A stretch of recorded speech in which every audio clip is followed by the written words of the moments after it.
கர்த்தருடைய பசுத்த நாமத்திற்கு மகிமை உண்டாவதாக. சென்ற பதிவிலே யூதனுடைய ராஜா முதல் வரியிலே அவர் வெளிப்படுகின்ற பொழுது எப்படியாக அவர்கள் அவரை காணாதபடிக்கு வேதப்பாராக இருந்தாலும் ஆசிரியராக இருந்தாலும் சொந்த ஜனங்களாக இருந்தால் கூட சனகரிப்பு சங்கத்தின் மூலியமாக அவர்கள் தீர்மானம் எடுக்கின்ற பொழுது தேவனை காணாதபடிக்கு கண்கள் குருளாக்கப்பட்டதோ, அதே போல இந்த கடைசி நாட்கள் 2வது வரியிலே வெளிப்படுகின்ற பொழுதும் சபை ஸ்தாபனங்கள் கோட்பாடுகள் ரெவரண்டாக, போதகராக, ஐயராக, ஃபாதராக, பாஸ்டராக இப்படிதான் நின்று கொண்டு பாருங்கள், தேவனுடைய வார்த்தை அவர்கள் மறுதலித்து போட்டுவிட்டார்கள். அந்த ஜோதிட பெண் அவரிடத்தில் வந்து, நீங்கள் இயேசு கிறிஸ்து பிறந்த அதே நட்சத்திரத்தின் வழியாக பிறந்தார் என்று சொல்லுகின்ற பொழுது, இன்னைக்கு எல்லா என்டம் சர்ச்சுக்காரர்களும் அவருடைய சுய சரிதை என்ற செய்தியை படித்திருப்பார்கள். எவ்வித தூதன் என்னிடத்தில் வந்தான செய்தியை படித்திருப்பார்கள். ஆனால் சொல்லப்பட்ட வார்த்தை எதாக சொல்லப்பட்டது என்று புரியாமல் இன்றைக்கும் மெசியா வருவார் என்று காத்து கொண்டிருக்கின்றார்கள். முதல் வரியிலும் அவரை கண்டு கொள்ள முடியவில்லை. அப்படி என்றால் 2வது வரிகளை மட்டும் எப்படிங்க எல்லா ஜனங்களும் கண்டு கொள்ள முடியும்? முதல் வரிகளை தேவன் தன் சொந்த ஜனங்களுக்கு வந்திருந்தாலும், பரிசேயர் மத்தியிலும் சதுசேயர் மத்தியிலும் ஆசாரியர் மத்தியிலும் தேவன் நடந்து கொண்டு ஒரு நடமாடக்கூடிய மனிதனாக இருந்து கொண்டிருந்தாலும், உலகத் தோற்றத்துக்கு முன்பாக தேவன் தன்னை யாருக்கு வெளிப்படுத்த வேண்டும் என்று விரும்பினாரோ அந்த பிள்ளைகளுக்கு மாத்திரமே தேவன் தன்னை வெளிப்படுத்தி காண்பித்தார். தவிர நீ ஆசிரியராக இருப்பதனால தேவன் உனக்கு வெளிப்படுத்தவில்லை. நீ பரிசேயராக நின்று கொண்டிருந்தால் உனக்கு தேவன் வெளிப்படுத்தவில்லை. நீ சதுசேயராக நின்று கொண்டிருந்தாலும், தோராவை படித்து கொண்டு ஆலயத்திலே நீ ஒரு போதகராக இருந்தால் கூட தேவன் அவர்களுக்கு வெளிப்படுத்த விரும்பவில்லை. ஆனால் தேவன் தனக்கென்று தன்னை யாரை முன்குறித்த அந்த பிள்ளைகளுக்கு இடத்துல மாத்திரமே தேவன் தன்னை வெளிப்படுத்துகிற தேவனாக இருக்கின்றார்.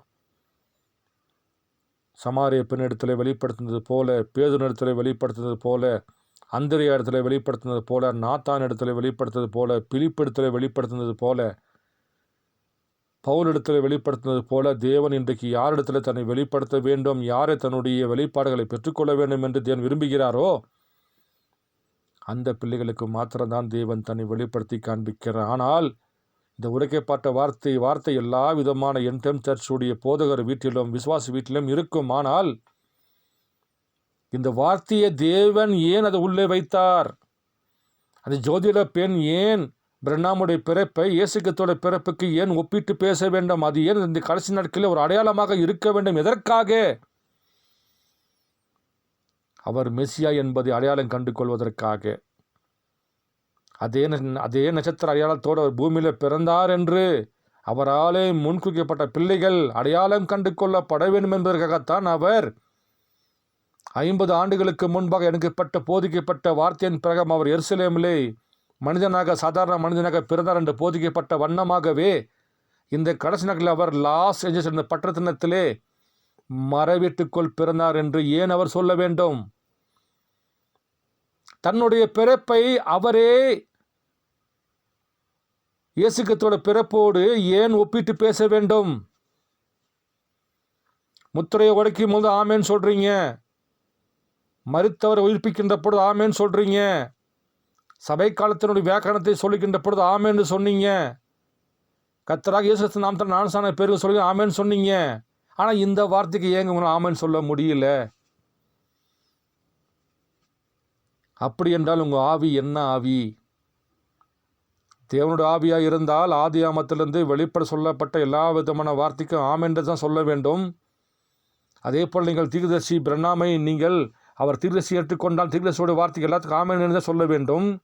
ஏங்க ஒரு சில வார்த்தை ஏற்றுக்கொண்டு ஒரு சில வார்த்தை ஏங்க மறுதளிக்கிறீங்க? அப்போ விட உங்களோட ஆவி என்ன ஆவியாக இருக்கும்? அது அநேக என்டம் சர்ச் போதகர் விசுவாசிகள் பார்ப்பீர் என்றால் ஒரு சிறு குறிப்பிட்ட போதகத்தை மாத்திரம் ஏற்றுக்கிறார்கள். ஐயோ, ஒரு மகத்தான தீர்க்கதரிசி. ஆனால் அவர் தாங்க சொன்னார்ப்பா, 50 ஆண்டுகளுக்கு முன்பாக நான் சிறு வயதில் இருக்கின்ற பொழுது இயேசு கிறிஸ்து பெத்லகேம் என சொல்லக்கூடிய மாட்டுத்தொழுவத்தில் பிறந்தார். அதே தேவனை 2வது வரிகளை வெளிப்படுகின்ற பொழுது லாஸ் ஏஞ்சல்ஸ் பட்டணத்தில் அவர் மர வீட்டுக்குள்ளே பிறந்தார், அவ்வளவு எளிமையாக வந்தார் என்று ஏன் சொல்ல வேண்டும்? தன்னுடைய பிறப்பை ஏன் இயேசு கிறிஸ்துவின் பிறப்போடு ஒப்பிட வேண்டும்? இது ஏன் நீங்கள் புரிந்து கொள்ள முடியவில்லை? அப்படி என்றால் உங்கள் ஆவி என்ன ஆவி? பாருங்கள், ஒரு பசுத்தாய் பெற்றுக்கொண்டவன் ஆதி ஆமத்திலிருந்து வெளிப்படுத்த வைக்கும் தேவனுடைய வார்த்தைக்கு ஆமேன். அது தாங்க தேவனுடைய ஆவி. ஒரு சில வார்த்தை மாத்திரம் ஏற்றுக்கொண்டு சில வார்த்தைக்கு விரோதமாக நின்றால் அவன் மாய்மாலமான ஆவி என்று தன்னுடைய கனிகளாலே நாம் யார் என்று அறிந்து கொள்ள முடியும் என்று வேதம் போதிக்கிறார். பாருங்கள், அவர் முதல் வரிகளே வருகின்ற பொழுது அவர் எதிர்த்துனது யாருங்க? பரிசேயர், சதுசேயர், ஆசாரியர், சொந்த ஜனங்கள் தாங்க, அந்நியர்கள் அல்லங்க. மெஸ்ஸியா வருவார் வருவார் வருவார் என்று காத்து கொண்டு இருந்தவர்கள் தான் மெஸ்ஸியாவை மறுதலித்து பரபாசை ஏற்றுக்கொண்டார்கள். அதே போல இன்றைக்கும் இந்த உலகத்திலே அவ்வளோ விதமான சபைகள், கிறிஸ்துவர்கள் இருந்தால் கூட இன்றைக்கு மெஸ்ஸியா வருவார் என்று காத்து கொண்டிருந்தவர்கள் தான் இன்றைக்கு இவரை மறுதலிக்கின்றார்கள். சபை ஸ்தாபனத்தில் விட்டுட்டு இயேசு கிறிஸ்து நாமத்தில் ஞானஸ்நானம் பெற்றுக்கொண்டு என்டம் சர்ச் என்று சொல்லிக்கொண்டு இருப்பவர்கள் தான் இன்றைக்கு இவரை மறுதலித்து கொண்டிருக்கின்றார்கள். சொந்த ஜனங்கள் தாங்க வார்த்தையை கையில் வச்சுக்கிட்டே, உரைக்கப்பட்ட வார்த்தை கையில் வச்சுக்கிட்டே இவரை மறுதலித்து கொண்டிருக்கின்றார்கள். அப்படி என்றால் அன்றைக்கு யூதர்களை போல இவர்களும் அல்லவா? அன்றைக்கு இருந்த பரிசேயர் போல இவர்கள் அல்லவா? அன்றைக்கு இருந்த ஆசாரியர்கள் போலத்தானே இன்றைக்கும் இந்த போதர்கள் பாஸ்டர் என்று சொல்லிக்கொண்டு, ரெவரண்ட் சொல்லிக்கொண்டு, உரைக்கப்பட்ட வார்த்தை கையில் வைத்து கொண்டு இன்றைக்கும் இவர் பிறப்பை பற்றி ஏன் இவர்கள் அடையாளம் கண்டு கொள்ள முடியவில்லை? மறுதலிக்கின்றார்கள். ஏன்? எல்லா காலத்திலும் இந்த ஆவி இப்படித்தான் இருக்கும். ஆனால் தேவனை காண வேண்டும் என்றால் தேவன் உங்களை முன் குறிக்கப்பட்டிருக்க வேண்டும். தேவன் முதல் வரிகளை வெளிப்படுகின்ற பொழுது தன்னை யாருக்கு வெளிப்படுத்த வேண்டும் என்று அவர் சித்தம் கொண்டாரோ அந்த பிள்ளைகளுக்கு மாத்திரமே தேவன் தன்னை வெளிப்படுத்தி காண்பித்தார். அதே போல இன்றைக்கும் பாருங்கள், இந்த இரண்டாவது வரிகளே முத்திரைகள் உடைக்கப்பட்ட பிறகு ரகசியங்களை வெளிப்படுகையில் உலகமெல்லாம் இவர்தான் மெஸ்ஸியா என்று காணாது இருக்கின்ற பொழுது ஒரு சிறு கூட்டத்துக்கு மாத்திரமே தேவன் தன்னை வெளிப்படுத்துகிற தேவனாக இருக்கின்றார். அது அவருடைய சித்தமாக இருக்கிறது. அவர் எந்த காலத்திலுமே வெளிப்பட்டால் கூட பாருங்கள், அவரால் தெரிந்து கொள்ளப்பட்ட பிள்ளைகள் மாத்திரம்தான் அவர் அடையாளம் கண்டு கொள்ளப்படுகிறது. உங்கள் மனசு புண்படலாம், உங்கள் மனது வேதனை படலாம். இதுதான் வார்த்தை, இதுதான் சத்தியம் என்று வேதம் போதிக்கிறது. யாராக இருந்தாலும் பாருங்கள், இது தேவனுடைய வார்த்தையாக இருக்கிறது. நான் சொல்லவில்லை, அவரே சொல்கின்றார். முதல் வருகை எருசலேமில் பிறந்தார், இரண்டாவது வருகை லாஸ் ஏஞ்சல்ஸ் பட்டணத்திலே கெண்டைக்கிலே பிறந்தார் என்று ஏன் இயேசு கிறிஸ்துவோட பிறப்போடு இவர் ஏன் தன்னுடைய பிறப்பை ஒப்பிட்டு பேச வேண்டும்? அந்த ஜோதிட பெண் பேசிக்கொண்டதை ஏன் நாம் கேட்கும்படி ஏன் அவர் செய்தியிலே இதை பதிவிட வேண்டும்? ஏன் அவர் பேச வேண்டும்? அப்படி என்றால் நான் தாப்பா இன்னைக்கு வெளிப்பட்ட இயேசு கிறிஸ்து என்று அவர் இந்த வார்த்தை கொண்டு நமக்கு நிரூபித்து காண்பிக்கின்றார். அந்த பெண் சொல்கின்றார், அன்றைக்கு இருந்த ஜோதிடர்கள் அவர்களைப் போலவே நானும் உங்களை பார்த்த உன்னையே நீங்கள் இயேசு கிறிஸ்துவோட பிறப்பின் நட்சத்திரத்தோடு பிறந்தீர் என்று நான் சொல்கிறேன் என்று சொல்கின்ற பொழுது உங்கள் பிறப்பு இயேசு கிறிஸ்துவோட பிறப்புக்கு ஒத்தாக இருக்கிறது ஏன் சொல்ல வேண்டும்? அப்படி என்றால் அவருடைய கனியை நீங்கள் பாருங்க. அவர் இயேசு கிறிஸ்துவை போலவே கனி கொடுத்தாரா? கொடுத்தாரு. இயேசு கிறிஸ்து மரித்தோரை உயிர்ப்பிக்க வச்சாரு, இவரும் உயிர்ப்பிக்க வச்சார். குருடனை பார்க்க வைத்தாரு, இவரும் குருடனை பார்க்க வைத்தார். இயேசு கிறிஸ்து பிதாவின் கிரியை செய்து காண்பித்தார், இவரும் பிதாவின் கிரியை செய்து காண்பித்தார். இயேசு கிறிஸ்து வார்த்தையை நிறைவேற்றுதலாக வந்தார், இவரும் வார்த்தை நிறைவேற்றுதலாக வந்தார். கர்த்தருடைய வார்த்தை இயேசுவைத்தான் தேவன் என்று வெளிப்படுத்தி காண்பிக்கிறது. அதே போல இந்த உரைக்கப்பட்ட வார்த்தை வேதாகமம் பாருங்கள், இவர்தான் மெஸ்ஸியா என்று வேத வார்த்தைகள் சாட்சி பகர்கிறது. இன்னும் வேற உங்களுக்கு என்னங்க வேணும்? சாட்சி உங்களுக்கு என்னங்க வேணும்? உங்களுக்கு இன்னும் வேற சாட்சி என்ன வேணும்? வேத வார்த்தையை விட வேறு சாட்சி வேணுமா? வேதத்தின் நிறைவேறுதலை பிரண்ணா மூலியமாக தேவன் கிரிகளை செய்கின்ற பொழுது இதை விட சாட்சி நமக்கு வேணுமா? கர்த்தருடைய வார்த்தை போதிக்கிறதே, இவர் இயேசு கிறிஸ்து நட்சத்திர அடையாளத்தோடு பிறந்தார் என்று போதிக்கிறதே. அப்படி என்றால் இதை விட சாட்சி நமக்கு எதுங்க வேணும்? போதருடைய ஞானமா, சபையோருடைய ஞானமா, அல்லது படிப்பின் ஞானத்தினால் பட்டம் பெற்று கொண்டு வந்த அவருடைய ஞானமா? நீங்கள் தேவனை அறிய வேண்டும் என்றால் உலகத்தின் ஞானத்தினாலோ படிப்பின் ஞானத்தினாலோ தேவனை அறியவே முடியாது. கர்த்தருடைய கிருபை, இரக்கம், கர்த்தருடைய ஞானம் உங்களுக்குள்ள வைத்தால் மாத்திரம்தான் நீங்கள் தேவனை காண முடியும். பாருங்கள், உங்களுக்கு நான் மறுபடியும் ஒரு செய்தியிலிருந்து வாசிக்கிறேன். யூதருடைய ராஜாவானவர் எங்கே? Where is the king of the Jews? வருடம் நீங்கள் பார்ப்பீரென்றால் 1958 ஆண்டு டிசம்பர் மாதம் 21 காலையில் கொடுக்கப்பட்ட செய்தியிலிருந்து 96வது பேரா முதல் நான் வாசிக்கிறேன். இந்த 3 பேராவிலே தேவனே முதலாவது பிறப்பின் ரகசியத்தையும் 2வது பிறப்பின் ரகசியத்தையும் 1வது பிறப்பில் எப்படி அவர் கண்டு கொள்ளவில்லை, அதே போல 2வது பிறப்பில் கண்டு கொள்ளவில்லை என்று இந்த 3 பேராவிலே தெளிவாக பேசுவார். இது எத்தனை பேருக்கு புரியும் என்று நான் நினைக்கிறேன். நான் வாசிக்கிறேன், பாருங்கள். இந்த ஜனங்கள் இந்த குழந்தையை தொழுது கொள்ள வேண்டும் என்று இந்த சொப்பனத்தினால் அவர்கள் போக வேண்டியதாக இருந்தது. அவர்கள் ஐஸ்வர்யமுள்ள மனுஷனாய் இருந்தனர்.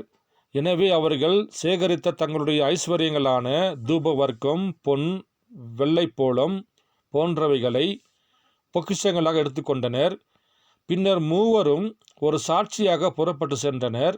அவர்கள் தங்களுடைய ஒட்டகங்களின் மேலும் சேனங்கட்டி அவைகளை எடுத்துக்கொண்டு அந்த நட்சத்திரத்தை பின்தொடர்ந்து சென்றனர். எனவே அவர்கள் அந்த மலையின் மீது ஏறி கடந்து கீழே வந்து டைகிரிஸ் ஆற்றையும் துறையண்டை கடந்து ஸ்னேயார் பள்ளத்தாக்கிற்குள் சென்றிருக்க வேண்டும். நட்சத்திரமோ அவர்களை எருசலேமுக்கு வழிநடத்தி கொண்டிருந்தது. எருசலேமோ எப்பொழுதுமே உலகத்தின் மார்க்க ரீதியான அரியணையாகவே இருந்து வருகிறது. அன்றைக்கி எருசலேம் எப்படி இருந்துச்சிங்களாமா? அன்றைக்கி இருந்த எருசலேம் உலகத்தின் மார்க்க ரீதியான அரியணையாகவே இருந்து வருகிறது. இன்றைக்கு எப்படிங்க அமெரிக்கா இருந்தது, அதே தாங்க அன்றைக்கும் எருசலேமும் இருந்தது. ஏனென்றால் மகத்தான ராஜா அங்கே ஜீவித்திருந்தார். அதே நகரத்தில் அங்குத்தான் ஆபிரகாமும் ராஜாக்களை முறியடித்து வருகையில் ஒரு ராஜாவை சந்திக்க இடமாய் இருந்தது. அவருடைய பெயர் மெல்கிசேதேக்கு என்பதாய் இருந்தது. அவருக்கு தகப்பனும் கிடையாது, தாயும் கிடையாது. நாட்களின் துவக்கமும் ஜீவனின் முடிவும் இல்லாதவராய் இருக்கின்றார். கோத்திர பிதா ஆபிரகாம் முதலாய் இவருக்கு 10 தசமமாக செலுத்தினான். தகப்பனும் இல்லை, தாயும் இல்லை. அவருக்கு காலத்தின் துவக்கமும் இல்லை, அவருக்கு முடிவின் நேரமும் இல்லை. அந்த மகத்தான ராஜா சாலோமிற்கு வந்தார். அது எருசலேமாக இருந்தது. பாருங்கள், ஆபிரகாம் இடத்திலே ஏலோயுமாக வெளிப்பட்ட யெகோவா தேவன், அக்னிஸ்தம்பம், வார்த்தை, தாயும் தகப்பனாய் இல்லாத இருந்த ஒருவர் மெல்கிசேதேக்காக நின்று கொண்டு ஆபிரகாம் இடத்துல பேசினாரே, அதே தேவன்தான், அவரே தான் சாலோமின் ராஜாவாக, சமாதானத்தின் பிரபுவாக, சமாதானத்தின் கர்த்தராக எங்கே வந்தார்? எருசலேமுக்கு வந்தார். எப்படி வந்தார்? இயேசு கிறிஸ்துவாக வந்தார். ஆபிரகாம் இடத்துல பேசின அதே தான் மெல்கிசேதேக்கு தான் இயேசுவாக எங்கே வருகின்றார்? கண்ணின் வயிற்றிலே ஜெருசலேமிலே பெத்லகேமிலே பாருங்கள், அவர் குழந்தையாக பிறக்கின்றார். அதே தேவன் தான் நேற்றும் இன்றும் என்று மாறாதவர். இஸ்ரவேல் கேள், கர்த்தர் ஒருவரே. பாருங்கள், அதே தேவன் தான் மாறாதவராய் அன்றைக்கு வெளிப்பட்ட மெல்கிசேதேக்கு தான், ஏலோயும் தான் எருசலேமுக்கு ராஜாவாக பிறக்கின்றார். அந்த நட்சத்திரமோ இந்த வான சாஸ்திரிகளை இந்த உலகத்தின் மார்க்க ரீதியான அரியணைக்கு வழிநடத்தி சென்றது. ஆனாலும் வருத்தமாய் இருந்த காரியம் என்னவென்றால், அவர்கள் அங்கு சென்றடைந்த போது அதை குறித்து அங்கிருந்து அவர்களுக்கு ஒன்றுமே தெரியாது இருந்தது. பாருங்கள், எப்படிப்பட்ட வார்த்தை பாருங்கள். மெஸ்ஸியா வருவார் என்று காத்து கொண்டிருந்த ஜனங்கள் மத்தியிலே மெஸ்ஸியா வருகின்ற பொழுது அவர்களுக்கு அங்கே ஜனங்களுக்கு ஒன்றுமே தெரியல. ஏன் தெரியல? அவர்கள் எல்லாமே சபை ஸ்தாபன கோட்பாடுக்குள்ளே மாட்டிவிட்டார்கள், சடங்காச்சத்தில் மாட்டிவிட்டார்கள், நியாய பிரமாணத்தில் மாட்டிக்கொண்டார்கள். இது தொட்ட தப்பு, அது பண்ண தப்பு, இது பண்ணக்கூடாது, இது தான் பார்த்தாங்களே தவிர வார்த்தையை பார்க்கல அவங்க. ஆபிரகாம் இடத்துல பேசினவர் தான் அதே மெல்கிசேதேக்கு தான் எருசலேமுக்கு சாதாரண மனிதனாய் குழந்தையாய் கண்ணின் வயிற்றில் பிறக்கின்ற பொழுது அவர் தான் அங்கே வந்தார் என்று சொல்லுகின்ற பொழுது அங்கிருந்த சொந்த ஜனங்களோ ஆசாரியரோ அல்லது வேத பாரகரோ 12 கோத்திரத்துக்கிற ஜனங்களோ பாருங்கள், அவர்களுக்கு ஒன்றுமே தெரியாது இருந்து. ஆனால் எங்கேயோ இருந்த சாஸ்திரிகளுக்கு அந்த நட்சத்திர அடையாளத்தை பார்த்த உடனே மெசியா யூதனுடைய ராஜா பூமியிலே பிறக்கிறார் என்று அந்த வெளிப்பாடை பெற்றுக்கொண்டு அவர்கள் தேடி வந்தார்கள். ஆனால் சொந்த ஜனங்களோ அதை அறியாமல் கண்கள் குருடாக்கப்பட்டு நியாயப்பிரமாணத்திலும் சடங்காச்சத்திலும் அவர்கள் மூழ்கி இருந்ததனால் தேவனை காண முடியவில்லை. பாருங்கள், நான் மேலும் வாசிக்கிறேன். அந்த நட்சத்திரமோ இந்த வான சாஸ்திரிகளை இந்த உலகத்தின் மார்க்க ரீதியான அரியணைக்கு வழிநடத்தி சென்றது. ஆனாலும் வருத்தமாய் இருந்த காரியம் என்னவென்றால், அவர்கள் அங்கு சென்றடைந்த போது அதை குறித்து அங்கிருந்த அவர்களுக்கு ஒன்றுமே தெரியாது இருந்தது. எனவே இந்த வான சாஸ்திரிகள் வீதிகளில் மேலும் கீழுமாக விருந்து சென்றனர். நட்சத்திரமோ அவர்கள் பெத்லகேமை சென்று அடைந்தவுடன், அவர்கள் எருசலேமை சென்று அடைந்தவுடனே நட்சத்திரம் மறைந்துவிட்டது. எனவே அது அதற்கு மேல் அவர்களால் வழிநடத்தவில்லை.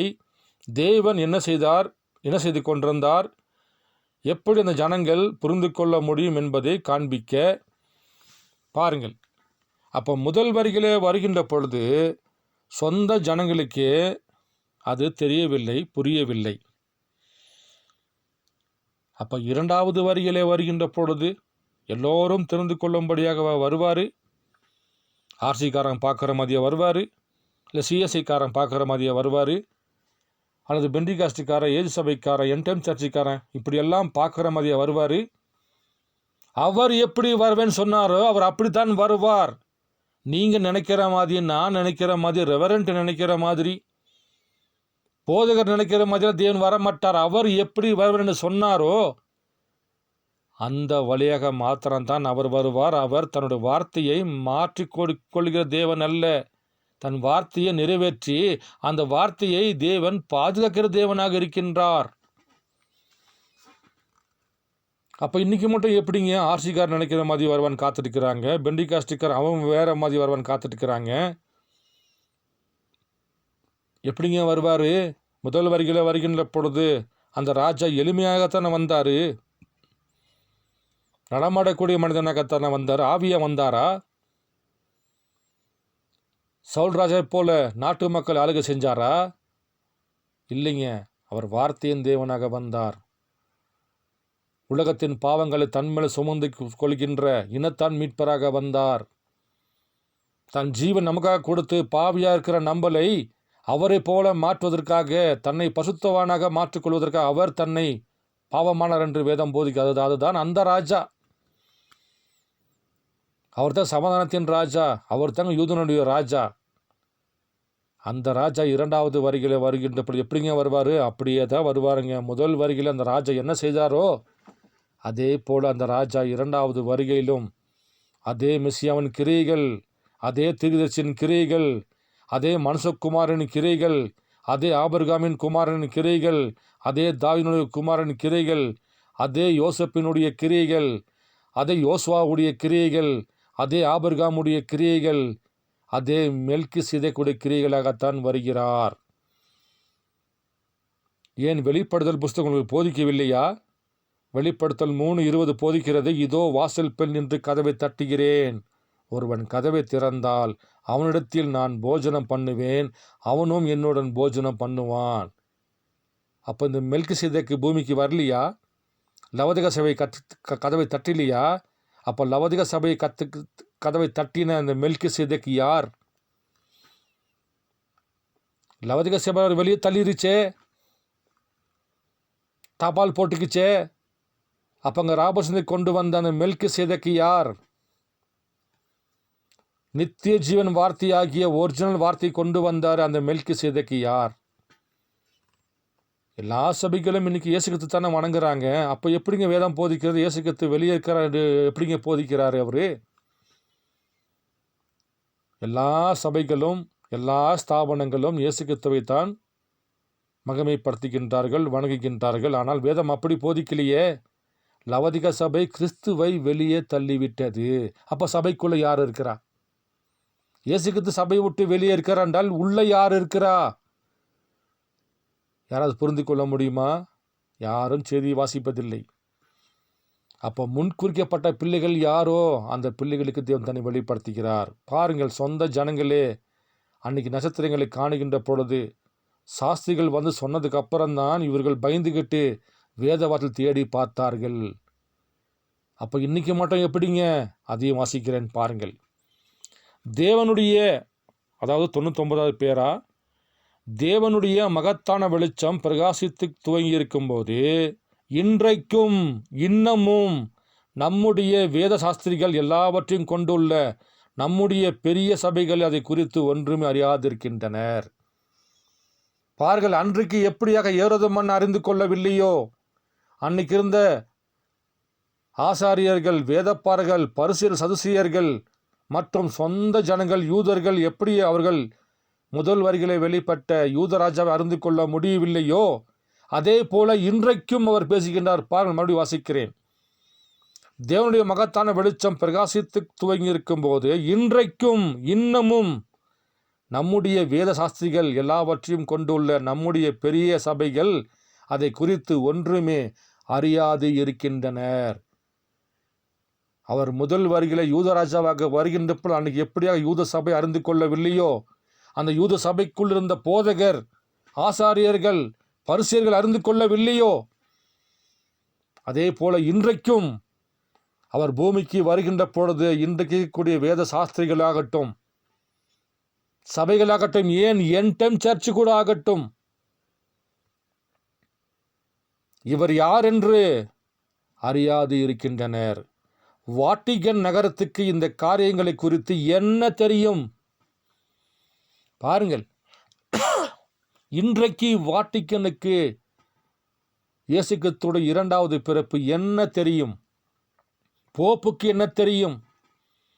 அல்லது பிரண்ணாங்குடத்துக்கு என்ன தெரியும்? அல்லது என் டைம் சர்ச்சுக்கு என்ன தெரியும்? பாருங்கள், ஒன்றுமே தெரியாது.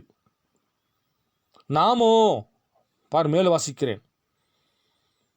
இந்த தேவனுடைய மகத்தான வெளிச்சம் பிரகாசித்து கொண்டு துவங்கி இருக்கும்போது இன்றைக்கும் இன்னமும் நம்முடைய வேத சாஸ்திரிகள் எல்லாவற்றையும் கொண்டுள்ள நம்முடைய பெரிய சபைகள் அதை குறித்து ஒன்றுமே அறியாதிருக்கின்றனர். வாட்டிகன் நகரத்துக்கு இந்த காரியங்களை குறித்து என்ன தெரியும்? சபை ஸ்தாபனங்களுக்கு என்ன தெரியும்? ஒன்றுமே தெரியாது. நாமோ மற்றொரு கிறிஸ்மஸில் இருக்கின்றோம். எப்படிங்க நம்ம இன்னொரு கிறிஸ்மஸ் வர முடியும்? அதான் இயேசு கிறிஸ்துவோடு தாங்க கிறிஸ்மஸ்ஸு. மற்றொரு கிறிஸ்மஸ் எப்படிங்க வரும்? அப்போ முதலாவது வருகை இயேசு கிறிஸ்து பிறந்தது கிறிஸ்துமஸ் என்றால், அப்போ மற்றொரு கிறிஸ்துமஸ் என்பது என்னங்க? அவர் மறுபடியும் இரண்டாவது வருகையிலே அதே நட்சத்திர அடையாளங்களோடு அந்த பெண் சொன்னாலே, ஜோதிட பெண் சொன்னாலே, 1909வது ஆண்டிலே ஏப்ரல் மாதம் 6ஆம் தேதியிலே அதே நட்சத்திர அடையாளத்தோடு இயேசு கிறிஸ்து பூமியிலே பிறந்தார் சொன்னாரே, அது தாங்க மற்றொரு கிறிஸ்மஸ். இது வாட்டிகனுக்கு தெரியுமா? என் டைம் சர்ச்சுக்கு தெரியுமா? பிரண்ணாம் குடத்துக்கு தெரியுமா? இல்லை சபை ஸ்தாபனங்களுக்கு தெரியுமா? யாருக்குமே ஒன்றும் தெரியாது. ஆனால் நாமளோ மற்றொரு கிறிஸ்மஸ் நாள் இருக்கின்றோம். அப்படி என்றால் இந்த கிறிஸ்மஸ் யாருக்கு? முன்குறிக்கப்பட்ட பிள்ளைகளுக்கு. அந்த முன்குறிக்கப்பட்ட பிள்ளை என்ன செய்யும்? ஆதியாகமத்திலிருந்து வெளிப்படுத்துவதற்கு எல்லாத்துக்கும் ஆமேன். அது சபைஸ்தானத்தில் மாட்டிக்கொண்டு இருக்க மாட்டா. அப்படி மாட்டினால் கூட எதையோ ஒன்று தேடிக்கொண்டே இருப்பா. தேடும்போது தேவன் வார்த்தையை கொடுத்தா வெளியே கொண்டு வந்து விடுவார். அதுதான் முன்குறிக்கப்பட்ட வித்து. கடுகு குஞ்சு கோழி கூட மேய்ந்து கொண்டிருந்தாலும், அல்லது கோழி தன் குஞ்சுகளைப் போல கடுகு குஞ்சுகளை முட்டை காத்து வெளியே கொண்டு வந்திருந்தால் கூட தாய்க்கரு சத்தமிடுகின்ற பொழுது நிச்சயமாக அந்த பார்கள் அந்த கழுகு குஞ்சு கோழி குஞ்சை விட்டு வெளியே சென்றுவிடும். இன்னைக்கும் நீங்கள் கழுகு குஞ்சியாக இருப்பீர் என்றால் நீங்கள் சபை ஸ்தாபனத்துக்குள்ளே மாட்டியிருக்கலாம், ஏன் என்டைம் சர்ச்சுக்குள்ளே மாட்டியிருக்கலாம், உரைக்கப்பட்ட வார்த்தையை வாசித்து கொண்டிருக்கின்ற ஒரு சபைக்குள் நீங்கள் மாட்டிக்கொண்டிருக்கலாம். ஆனால் இந்த சத்தம் உங்களிடத்திலே கேட்கின்ற பொழுது நீங்கள் வெளியே தான் வந்தாக வேண்டும், வேறு ஆப்ஷன் உங்களுக்கு இல்லை. ஆனால் முன் குறிக்கப்பட்ட பிள்ளைகள் மாத்திரம்தான், உலக ஜனங்கள் அல்ல. பாருங்கள், இது வாட்டிகன் நகரத்துக்கு இந்த காரியங்களை குறித்து என்ன தெரியும்? சபை ஸ்தாபனங்களுக்கு என்ன தெரியும்? ஒன்றுமே தெரியாத நாமோ மற்றொரு கிறிஸ்மஸ் நாளில் இருக்கிறோம். அது 1909 ஆண்டு ஏப்ரல் மாதம் 6ஆம் தேதி பிரண்ணாமுடைய பிறந்த நாள் தாங்க மற்றொரு கிறிஸ்மஸ் நாள். யாரை நம்புவாங்களா? ஏற்றுக்குவாங்களா? செய்தி படிக்கின்ற, உரைக்கப்பட்ட வார்த்தை வைத்து கொண்டிருக்கின்ற என்டைம் பிலீவர்கள் அல்லது பிரண்ணாம் கூடாரம் ஏற்றுக்கொள்ள முடியுமா? உரைக்கப்பட்ட வார்த்தை தனக்கு இது அவர் பேசியிருக்கிறாரு, எழுதப்பட்டிருக்கிறது. யூதனுடைய ராஜாவானவர் என்கின்ற செய்தியில் 99வது பேரில் பேசியிருக்கிறாரு. ஏற்றுக்குவாங்களா? ஏற்றுக்க முடியாது. ஏனென்றால் அவங்களுக்கு தேவையானதை மாத்திரமே ஏற்றுக்கொள்வார்கள், இதை அவர்கள் புறம்பே தள்ளிவிடுவார்கள். ஏனென்றால் அவர்கள் தேவனுடைய ஆவியை பெற்றிருப்பார் என்றால் இந்த வார்த்தையை பெற்றுக்கொள்ள முடியும். என் அன்பு சகோதர சகோதரிகளே, இன்னொரு பேராவை அதே செய்தியிலிருந்து நான் வாசிக்கிறேன். இது ரொம்ப முக்கியமான பேரா. இன்னைக்கு யாருக்காவது உங்களுக்கு இயேசு கிறிஸ்துவின் முகம் எப்படி இருக்கு என்று நீங்கள் பார்க்க ஆசைப்படுறீங்களா? முதலாவது வருகையில் அப்போஸ்தலர்கள் நின்று இயேசு கிறிஸ்துவை முகமுகமாக பார்த்தாங்களே, அதில் முதல் வருகையின் யூதருடைய ராஜாவாக இருந்தார், மெல்கிசேதேக்கு இருந்தார், தாவீதினுடைய குமாரனாக இருந்தார், ஆபிரகாமின் குமாரனாக இருந்தார், மனுஷகுமாரனாக இருந்தார், மீட்பராக இருந்தார், இரட்சகராக இருந்தார், சாலமின் ராஜாவாக இருந்தார். அந்த முகத்தை எல்லாரும் பார்த்தாங்களே, அதே போல இரண்டாவது வருகையிலே வெளிப்படுகின்ற பொழுது இந்த சாலமின் ராஜாவோட முகத்தை நீங்கள் பார்க்க ஆசைப்படுகிறீர்களா? இயேசு கிறிஸ்துவின் முகத்தை பார்க்க ஆசைப்படுகிறீர்களா? மெசியாவின் முகத்தை பார்க்க ஆசைப்படுகிறீர்களா? ஏலோயும் ஆபிரகாம் கண்டார் அந்த முகம், அதை நீங்கள் இந்த கடைசி நாட்களில் பார்க்க ஆசைப்படுறீங்களா? பாருங்கள், அது யார் என்று நான் வாசிக்கிறேன். இன்றைக்கு அவருடைய புகைப்படத்தை காணும்படியான, அதாவது where is the king of the Jews, யூதனுடைய ராஜாவானவர் என்கிற செய்தியில் 94வது பேரா. இன்றைக்கு அவருடைய புகைப்படத்தையும் கூட காணும்படியான கிறிஸ்துவர்களாகிய நம்மை உள்ளவர்களாக்கி உள்ளதை குறித்து நீங்கள் என்ன நினைக்கிறீர்கள்? மறுபடியும் வாசிக்கிறேன், நன்றாக புரிந்து கொள்ளுங்கள். இன்றைக்கு அவருடைய புகைப்படத்தை கூட காணும்படியான கிறிஸ்தவர்களாக நம்மை உள்ளவர்களாகி உள்ளதை குறித்து நீங்கள் என்ன நினைக்கிறீர்கள்? அப்போ இன்றைக்கும் இயேசு கிறிஸ்துவுடைய புகைப்படத்தை காணும்படியாக கிறிஸ்தவர்களுக்கு நம்மை உள்ளவர்களாக்கி உள்ளதை குறித்து நீங்கள் என்ன நினைக்கிறீர்கள்? நானோ இப்பொழுது 100% முதன்மையான அந்த ஒன்றையே உடையவனாக இருக்கிறேன். இதுக்கு யாருங்க ஆமன் சொல்ல முடியும்? பாருங்கள், இன்றைக்கு இயேசு கிறிஸ்துவுடைய புகைப்படத்தை காணும்படியாக நீங்கள் நினச்சிங்கன்னா அந்த உருவத்துக்கு நானே 100% தகுதி உள்ளவனாக இருக்கிறேன். என் முகந்தாப்பா இயேசு கிறிஸ்துவுடைய முகன்றார், என் முகந்தாப்பா மெசியாவுடைய முகம்னு சொல்கிறார். என்டைம் சர்ச்சுக்கார ஏற்றுக்குவானா? பிரணாம் கூட ஏற்றுக்குமா? ஏற்றுக்காது. நானே இப்பொழுது 100% முதன்மையான அந்த ஒன்றையே உடையவனாக இருக்கிறேன். ஆனால் நம்முடைய பாவங்களிலிருந்து கழுவப்பட அவருடைய குமாரனின் நீதியில் சுத்தமாக்கப்பட்ட கர்த்தராக இயேசுவின் குமாரன் குமார்த்திகளுமாக நம்மை மாற்றுகிற தேவனுடைய ஆவினால் புதிதாய் பிறக்கும்படி அந்த யெகோவா தேவன் அவருடைய குமாரனின் 2ஆம் வருகைக்கு முன்னர் நம்மை வழிநடத்த, நம்மை தேற்ற, அந்த ஊற்றுக்கு நம்மை கொண்டு வரும்படிக்கு அவருடைய ஒளியை அனுப்பியிருக்கிறார். இதுக்கு நீங்கள் ஆமேன்னு சொல்லாமே இது கடந்து போகவே முடியாதுங்க.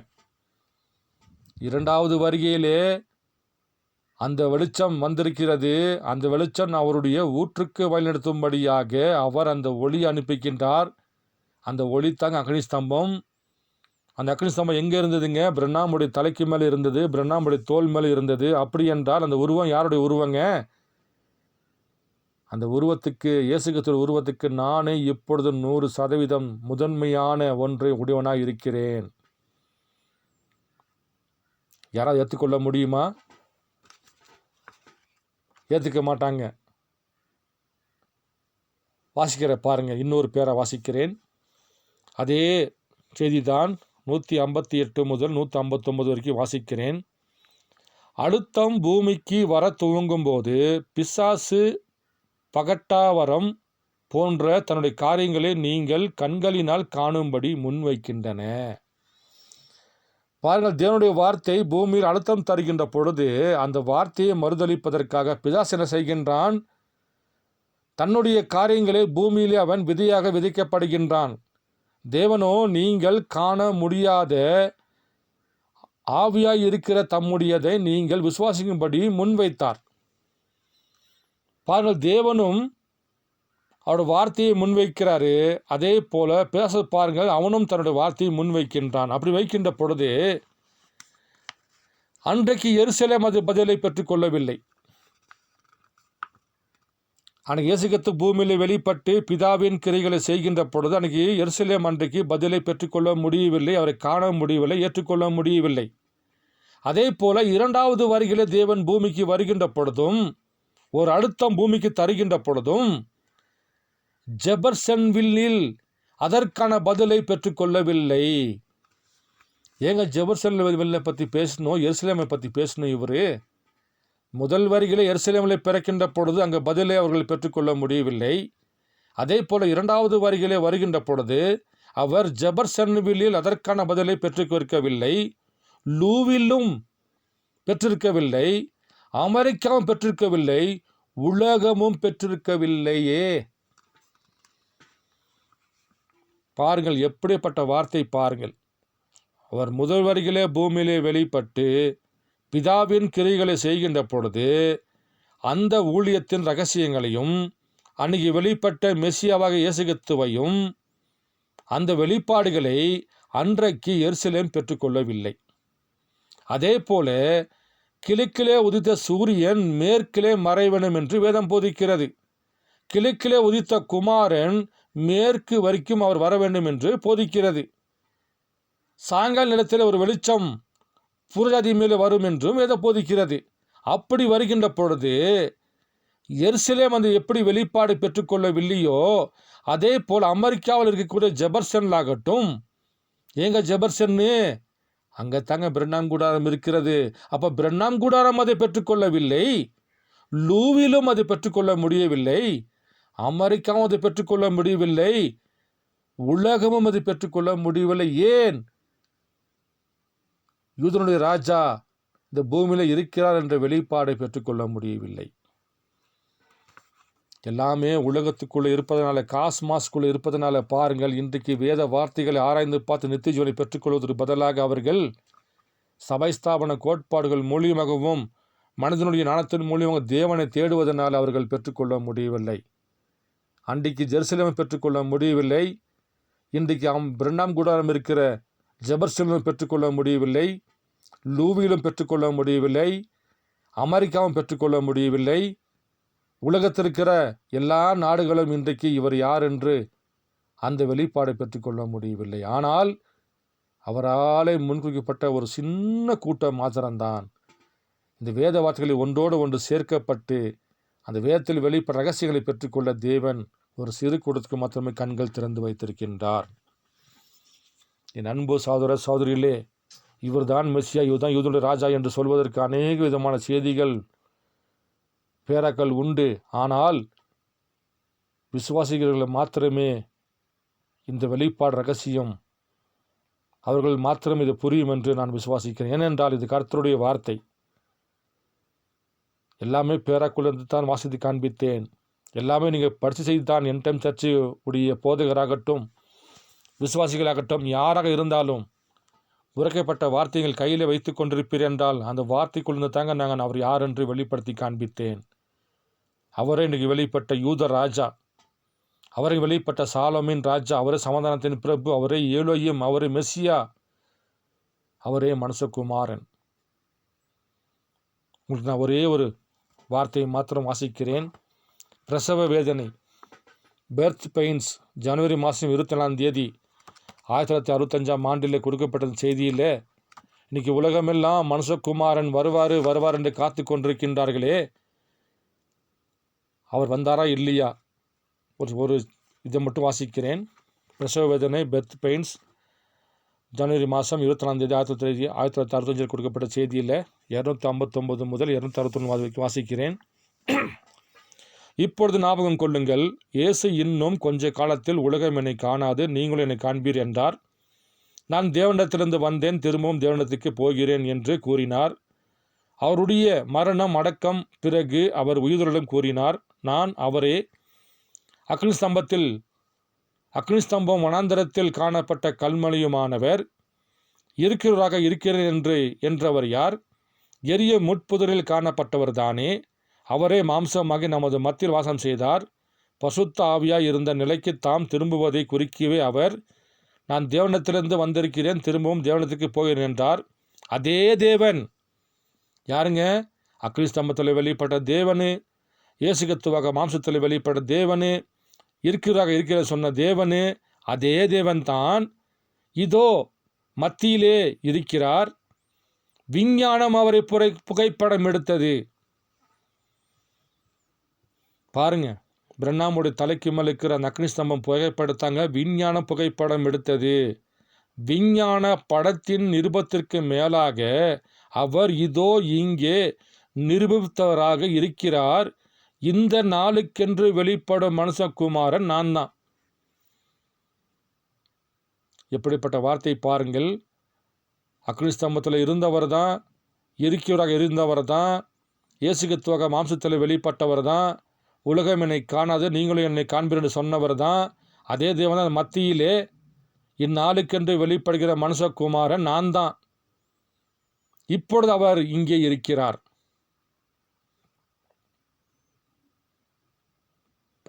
பாருங்க, சரியா போச்சுங்களா?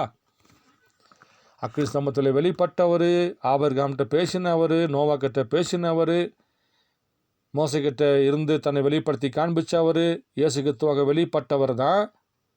இந்த கடைசி நாட்களிலே லூக்கா 17:30 பிரகாரம் மனுஷகுமாரன் வெளிப்பட்டிருக்கிறாரு.